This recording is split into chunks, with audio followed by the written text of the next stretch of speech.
오늘 사건 상황실에 전해진 화제의 뉴스입니다. 1980년대 어음 사기 사건으로 이름을 날린 장영자가 또다시 사기 혐의로 징역을 선고받았습니다. 오늘 6억 원대 사기 혐의로 기소된 장영자에게 법원은 징역 4년을 선고했습니다. 장영자는 남편 명의로 된 사채를 기증하는 데 비용이 필요하다거나 사업자금 명목 등 6억 원을 가로챈 혐의로 구속 기소됐는데요. 선고 공판이 잡혀있던 지난 2일, 장영자는 불출석 사유서를 제출하고 법정에 나타나지 않았습니다. 장영자가 오늘도 나타나지 않자 판사는 피고인 없이 판결을 선고했는데 피해자들의 진술과 관련 계좌 내역을 종합해 사기 공소 사실이 모두 유죄로 인정된다고 밝혔습니다. 지난달 6일 경기도 오산시의 야산에서 발견된 백골 시신에 대해 경찰이 신원 확인에 나섰습니다. 어제 경찰은 오산시에서 발견된 백골 시신에 대해 공개 수사로 전환하고 전단을 배포했는데요. DNA 분석 결과 경찰은 시신이 15세에서 17세로 추정되는 남성이라고 밝혔습니다. 시신이 묻힌 지는 1년가량 지난 것으로 추정되며 양쪽 어금니에 충치가 있는 부정교합으로 나타났는데요. 경찰은 발견 당시 골절이 2군데 발견된 점과 나체 상태로 묻힌 것의 범죄 가능성이 의심됐지만 아직 범죄 혐의점에 대한 단서를 찾지 못해 신원을 확인하는 데 주력하고 있다고 밝혔습니다. 해수욕장에 물개가 등장했습니다. 어떻게 된 일일까요?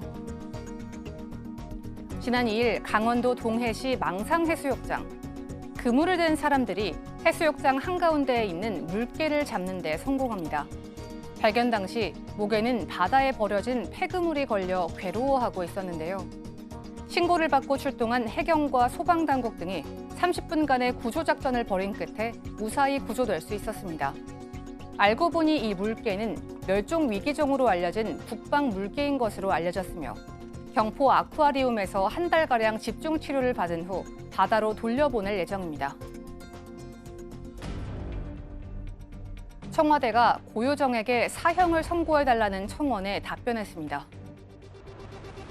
오늘 청와대가 고효정의 사형 청원에 대해 현재 경찰이 초동수사 부실 부분에 대해 조사 중에 있으며 향후 재판을 지켜봐야 할 것이라고 답변을 내놨습니다. 해당 청원은 지난 6월 7일 전 남편 유족이 글을 올리며 알려지게 됐는데요. 고효정 사건에 대한 사람들의 관심을 증명이라도 하듯 청원에 동의하는 숫자가 빠르게 증가해 글이 올라온 지 17일 만인 지난달 23일 청원자가 20만 명을 넘겨 청와대가 SNS를 통해 답변을 공개했습니다. 지금까지 사건 상황실이었습니다. 네, 그 청와대 청원 게시판 20만 명을 넘으면 네. 청와대가 답변을 해야 되는데 고의정을 이제 사형해달라는 청원이 20만 명을 넘었군요. 그러니까 이게 지난달 6월 7일 날 고유정 사형 촉구 청원이 이제 시작이 됐고요. 원래 한 달 안에 20만 명이 넘으면 책임 있는 관료의 답변을 원칙적으로 해야 된다라고 이제 정해놓은 상황 아니겠습니까? 그래서 원래는 이번 주 일요일이 이제 한 달 만료인데 그 전입니다. 이미 23만 명 정도가 된 상황이기 때문에 국민청원에 대한 답변을 정혜승 청와대 디지털 소통 센터장이 SNS에 올린 건데요. 일단은 원론적인 얘기를 할 수밖에 없습니다. 뭐 예를 들어서 고유정 사형 선고 청원을 한다고 해서 청와대가 고유정을 사형 선고하라라고 할 수는 없는 거 아니겠습니까? 결국 재판을 받아야 되는 거고요. 그래서 지금 원론적인 답변은 경찰이 소위 말하는 초동수사 부실에 관련돼서 진상조사도 진행을 하고 있고 또 현 남편의 아들이 의문사한 것에 대해서도 지금 수사기관이 계속 수사를 하고 있으니까 이 부분에 대해서 좀 국민들이 지켜봐달라는 취지의 얘기를 했고요. 그리고 마지막으로는 청원인의 호소대로 엄정한 법 집행, 그러니까 사형이 선고될 수 있을지 그 부분에 대해서는 향후 재판을 지켜봐야 한다가 원론적인 답변을 내놨습니다. 그리고 좀 하나 더 짚어보도록 하죠. 이제 고의정의 현 남편이 이제 수사 대상에 올랐다고 하는데 무슨 얘기입니까? 그거는 뭐 새삼스러울 건 아닙니다. 네. 어차피 이 아이가 만약에 타살이라면 용의자는 두 사람밖에 없어요. 고유정과 아버지.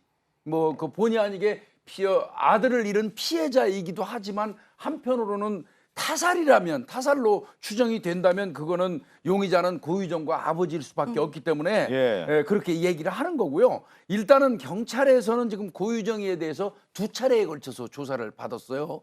그 과정에서 이제 뭐 어떤 그 의미 있는 결과가 나왔는지 여부는 모르겠습니다만은 일단 이제 다음 그 조사 대상으로는 친아버지에 대해서 조사를 하겠다고 지금 얘기를 하고 있고요. 원론적인 얘기입니다. 결국은 용의자 군에 들어있기 때문에 아버지도 용의자로 볼 수밖에 없다는 이야기인 겁니다. 그러네요. 이제 고의정에 대한 어떤 또 수사 진행 상황에서 뭐 김복준 교수는 지금 현 남편의 진술이 상당히 중요한 진술로 작용할 것이다라는 얘기를 했었는데 일단은 의붓아들 사망 사건과 관련해서 친아버지죠. 그러니까 현 남편도 수사 대상에 올랐다는 소식이었습니다. 사건 상담실로 갑니다.